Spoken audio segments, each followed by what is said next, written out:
शुभ दिन साथीहरू, यो हो डाक्टर अजय यादव डायबिटिज केयरको 1 मिनट स्वास्थ्य सन्देश। आज म तपाईहरुसँग हाम्रो नेपाली खानाको बारेमा कुरा गर्न गइरहेको छु।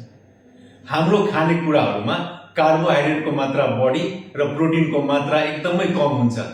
हामी आफ्नो खाने थाल अथवा प्लेटमा फेरि एकचोटि पुनः विचार गर्नुपर्छ र अलि परिवर्तन ल्याउनुपर्छ।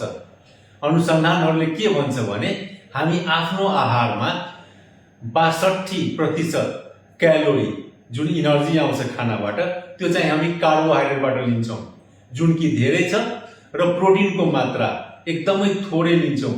त्यसैले मोटोपन र डायबिटिजको जोखिम धेरै बढेर गएको छ। हामीले आफ्नो आहारमा परिवर्तन के गर्नु पर्यो भने 5 देखि 10% कार्बोहाइड्रेट घटाएर 5 देखि 10% प्रोटिन बढाउनु पर्छ। यसो गर्दा मोटोपना र डायबिटिजको जोखिम धेरै घटेर जान्छ।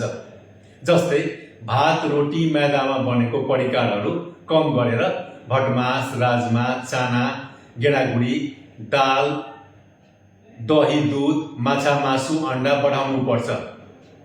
जहिले पनि खाना खादा थालमा कार्बोहाइड्रेटसँग प्रोटिन हुनै पर्छ र केही खादा मेरो थालमा प्रोटिन छ कि छैन जहिले विचार गर्नुपर्छ।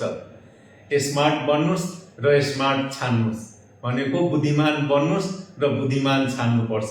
धन्यवाद।